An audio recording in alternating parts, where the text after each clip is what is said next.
வணக்கம் தலைமைகளே.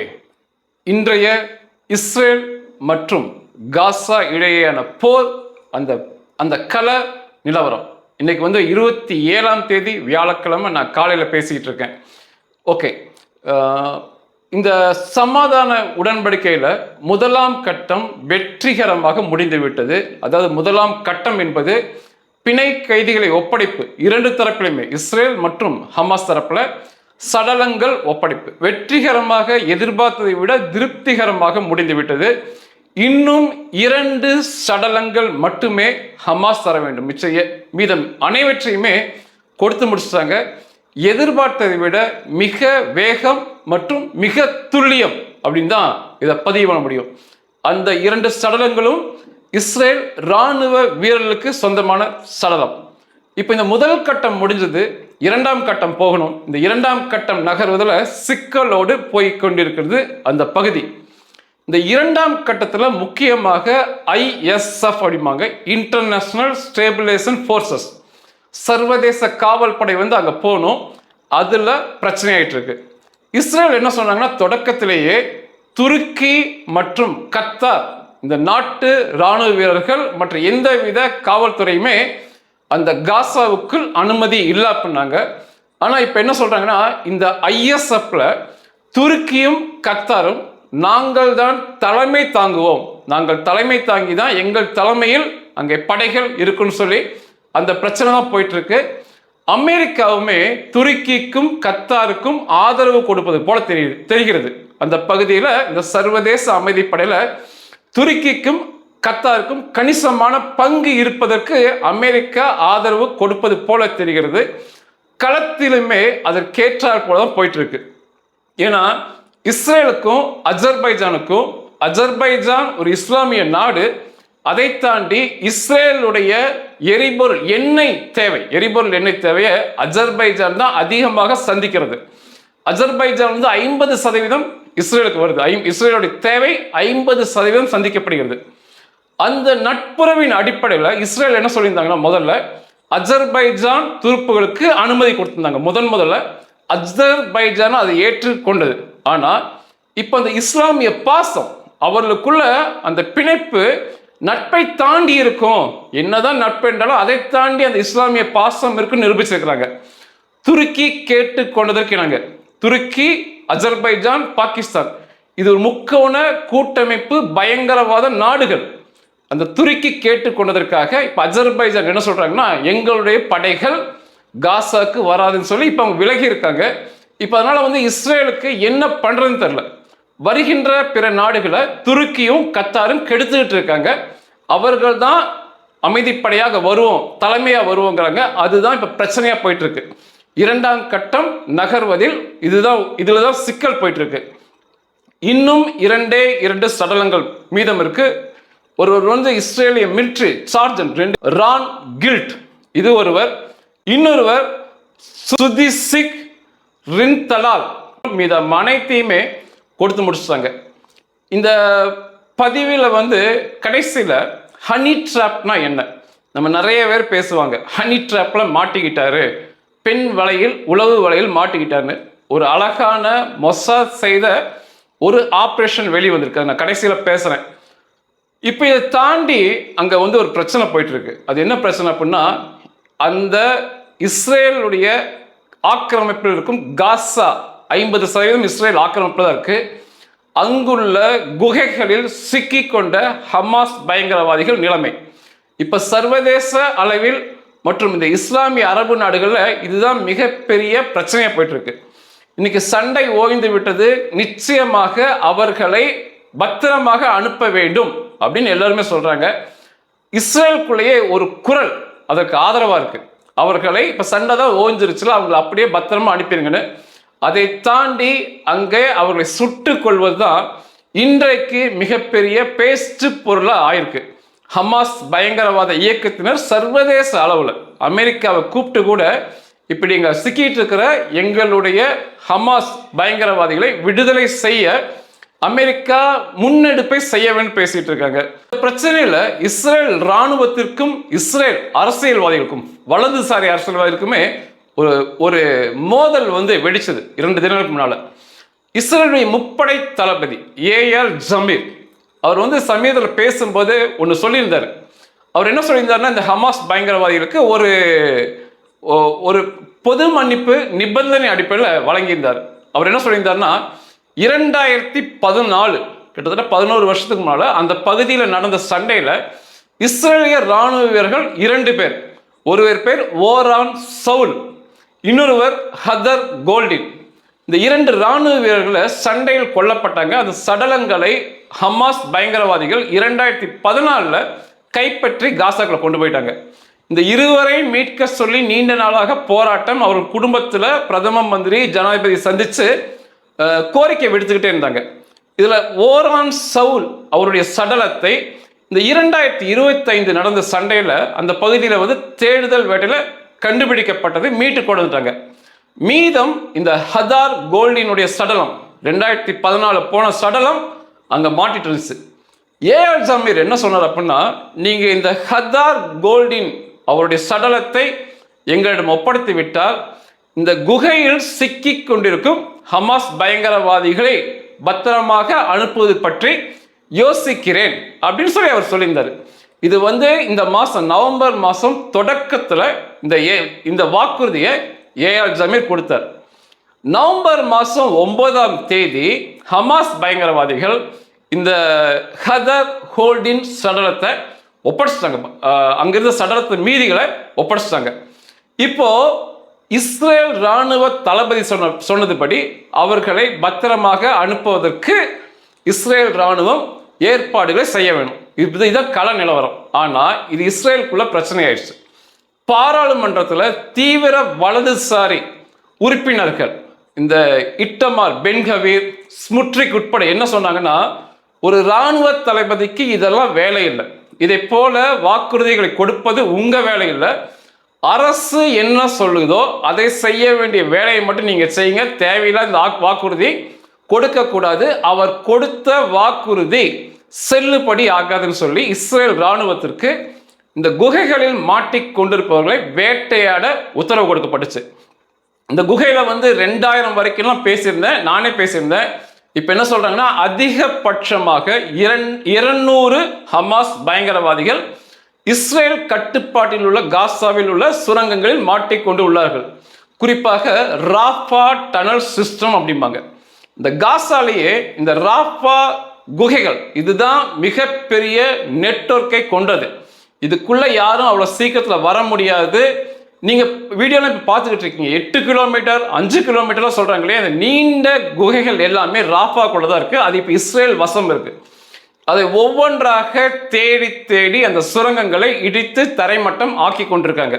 வரிசையா இஸ்ரேலுடைய இராணுவ என்ஜினியர்கள் ஒவ்வொரு குகையா நிரப்புவது, தரைமட்டமாகுவது, இதற்கென்று தனிச்சிறப்பாக கண்டுபிடித்த வெடிகுண்டை உபயோகப்படுத்துவதுன்னு ஒவ்வொரு டனலாக இதெல்லாம் மிக பொருட்செலவில் 100 கோடிகள் செலவு பண்ணி கட்டப்பட்டது இந்த ராஃபா டனல் சிஸ்டம். அதெல்லாம் தரைமட்டம் ஆகிட்டு இருக்காங்க.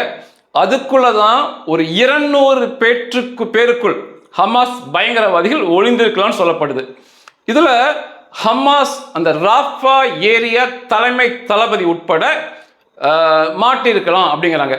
ஒரு குகையில ராஃபா கமாண்டர், ஹமாஸ் கமாண்டருடன் 30 ஹமாஸ் பயங்கரவாதிகள், 10 சடலங்கள், அது காசா மக்களோட சடலங்கள், அதோட அங்க சிக்கிட்டு இருக்கிறாங்க. அவர்களுக்கு செல்ல வேண்டிய உணவுப் பொருள் மற்றும் குடிநீரை இஸ்ரேல் மிக கடுமையாக தடுத்த நிப்பாயிட்டாங்க. இப்ப வந்து இருக்கிற உணவுல இருக்கிற குடிநீர்ல தான் அவங்க பொழைச்சுக்கணும். நிச்சயமா மேல வரணும். மேல வந்தா இஸ்ரேல் ராணுவ வீரர்கள் விமானப்படை சுட்டு கொள்கிறது அவர்களை, இல்லைன்னா சரணடையணும். சரணடைஞ்சாலும் சுட்டு கொள்றாங்க. இதாங்க நடக்குது. இப்போ ஒரு 20 பேர் மேல வந்தா 5 பேரை விசாரணை தேவைக்காக மட்டும் கைது செய்யறாங்க. மீதி 15 பேரை எந்தவித தயவு தாட்சியம் இல்லாம விமானப்படை மூலமாக அல்லது அங்கிருக்கும் இஸ்ரேல் ராணுவ வீரர்கள் மூலமாக சுட்டுக் கொள்றாங்க. நேற்று புதன்கிழமை அதிகாலையில் வந்து அந்த பகுதியில் சண்டையில் ஈடுபட்டிருக்கும் இஸ்ரேலிய ராணுவ வீரர்களுடைய படைப்பிரிவு வந்து ஒன்று கோலானி பிரிகேட் சண்டையிடுவதில் நம்பர் 1 இன்னொன்று நஹால் பிரிகேட். இந்த 2 படைப்பிரிவை சேர்ந்த ராணுவ வீரர்கள் அங்கே ரோந்தில் இருக்காங்க. ஒரு குகை மற்றும் இன்னொரு குகையிலிருந்து மேலே வந்த ஹமாஸ் பயங்கரவாதிகளை இஸ்ரேலிய விமானப்படை மற்றும் ட்ரோன் மூலமாக 7 பேர்த்தை சுட்டு வீழ்த்தினார்கள் தாக்கி. 5 ஹமாஸ் பயங்கரவாதிகளை க்ளோஸ் ரேஞ்ச் காம்பேட், பக்கத்தில் நின்று சண்டையிடுவது, அப்படி சண்டையிட்டு 5 ஹமாஸ் பயங்கரவாதிகளை கொன்னாங்க. 5 பேரை விசாரணைக்காக அவர்களை ஏன் கைது பண்றாங்கன்னா, அவர்களிடம் விசாரிக்க வேண்டும், உண்மைகளை வெளிக்கொண்டு வேண்டும் என்ற பட்சத்தில் 5 பேரை கைது பண்ணாங்க. தொடர்ச்சியாக அந்த கடைசி ஒருவன் அந்த பதுங்கு குழி டனல் இருக்குன்னு கொல்லாம விட மாட்டேங்கிறாங்க. இது இப்ப அங்க பிரச்சனையா போயிருக்கு. ஹமாஸ் பயங்கரவாதிகள் என்ன சொல்றாங்கன்னா, முப்படை தளபதி சொன்னதின் பேரில் இந்த ஹதர் கோல்டின் சடலத்தை தேடி கண்டுபிடிச்சு கொடுத்தோம், அதை மீறி எங்களை சுட்டுக் கொள்வது சர்வதேச விதிமுறைக்கு மீறியது அப்படிங்கிறாங்க. ஆனா அதை பற்றி இஸ்ரேல் அரசு கவலைப்படுவது போல தெரியல, சுட்டுக் கொண்டிருக்காங்க. இதுதான் இன்றைய கள நிலவரம்.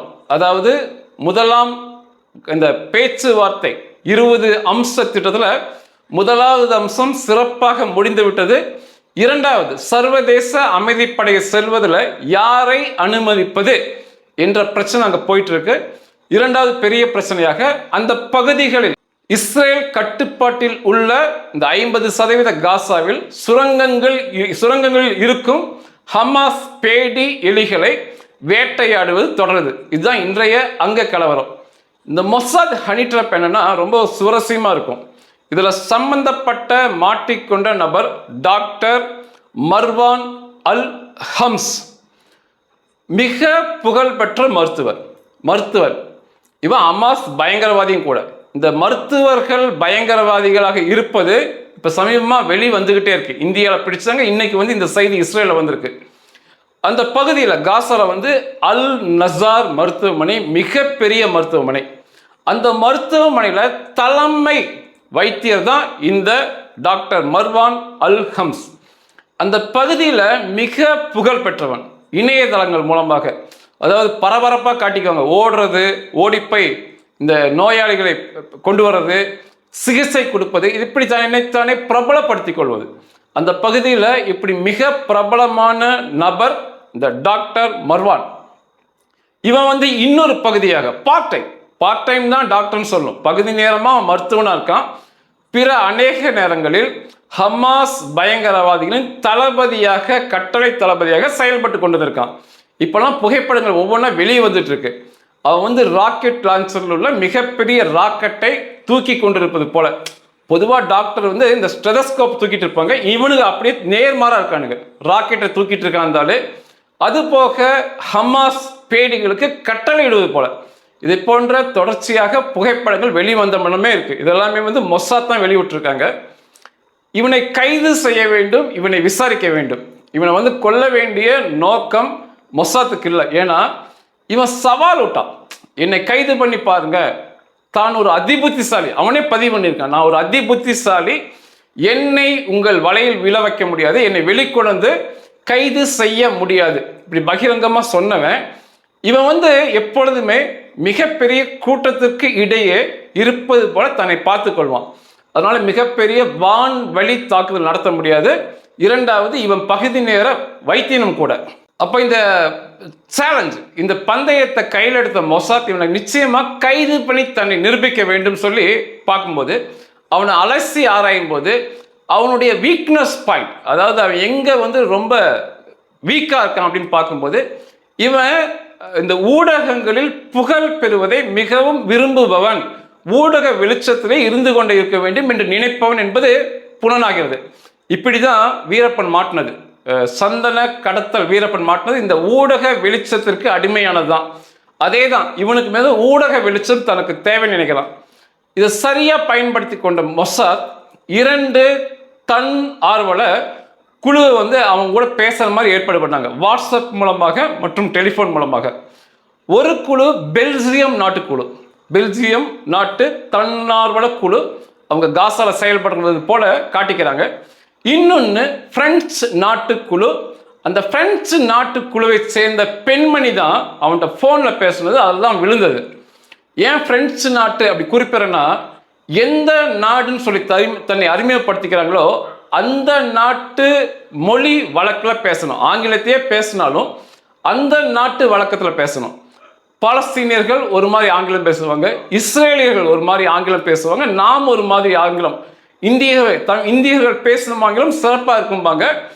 இந்த பிரெஞ்சு நாட்டு மக்கள் ஒரு மாதிரி பேசுவாங்க. அப்போ அந்த மொழி வழக்கில் பேசணும்.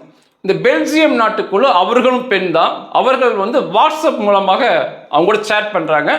அவனை வானளவு புகழ்றாங்க. நீங்க தான் மிகப்பெரிய ஆள், அப்படிங்க பயங்கரமான ஆளுனே அவனுக்கு புகழின் உச்சிக்கே போறான்.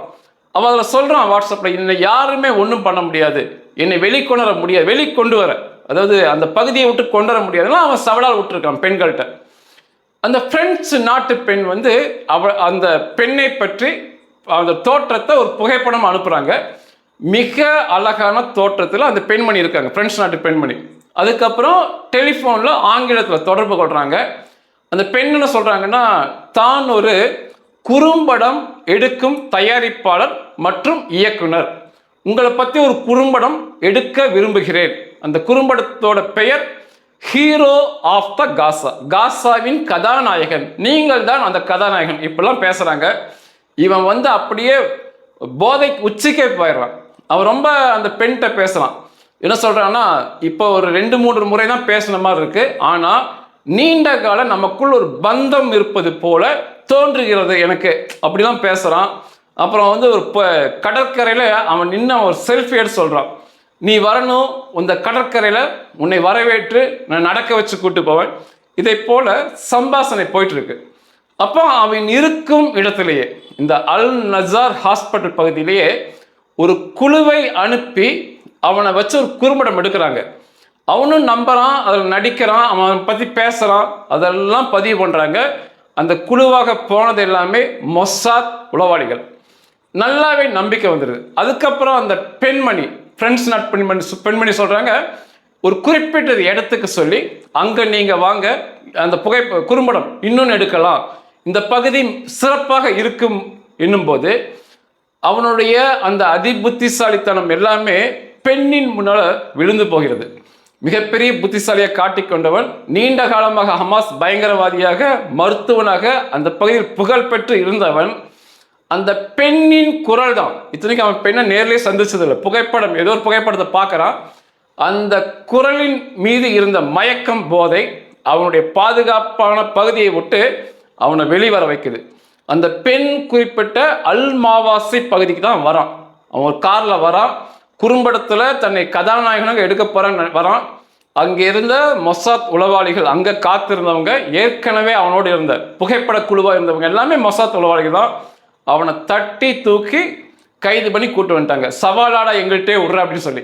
இதுதான் இந்த ஹனி ட்ராப் அப்படிம்பாங்க. பொதுவாக இந்த ஹனி ட்ராப்பில் பெண்கள் தான் பயன்படுத்தப்படுவாங்க.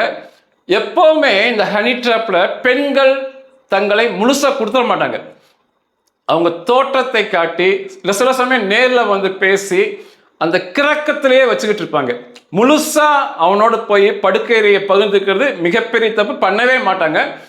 ஒரு தடவை படுக்கை அறை இப்படி பகிர்ந்துக்கிட்டா அந்த பெண்ணின் மேல் இருக்க போதை முழுசா போயிடும். இது ஹனி ட்ராப்போட ஒரு மிக முக்கிய ரகசியம். ஒரு போதையை கொடுத்துக்கிட்டே இருக்கணும். பேசலாம், அல்லது அவனை பார்க்கலாம், சிறிய தொடுதலுக்கு அனுமதிக்கலாம், மற்றபடி முழுசா கொடுக்கவே மாட்டாங்க. இவன் பைத்தியக்காரன் போல அந்த பெண்ணை நினைச்சிட்டு எல்லாத்தையும் விட்டு, அவனுடைய புத்திசாலித்தனம், அவனுடைய அந்தஸ்து எல்லாத்தையுமே விட்டு வெளியே வந்துருவானுங்க. இது ஹனி ட்ராப்போட ரகசியம். இப்போ அவன் இஸ்ரேலுடைய சிறைச்சாலையில் இருக்கான். சவால் விட்டவன் மொசாத்துக்கு. அதே மொசாத்தால் கைது செய்யப்பட்டு அவன் இருக்கான். அவனுடைய புகைப்படம் எல்லாத்தையுமே இப்போ வெளியே கொடுத்தது மொசாத் தான். அந்த புகைப்படங்கள் கொடுத்துருக்காங்க. அவன் பேசியது, அவன் சாட் பண்ணது எல்லாமே ஒவ்வொன்றா வந்துகிட்டு இருக்கு. இன்னும் தொடரும் அப்படின்னு மொசாத் சொல்லியிருக்காங்க. இதுதான் இன்னைக்கு அந்த பகுதியில் பரபரப்பாக பேசப்பட்டு கொண்டிருந்த நிகழ்வுகள். நன்றிகள்.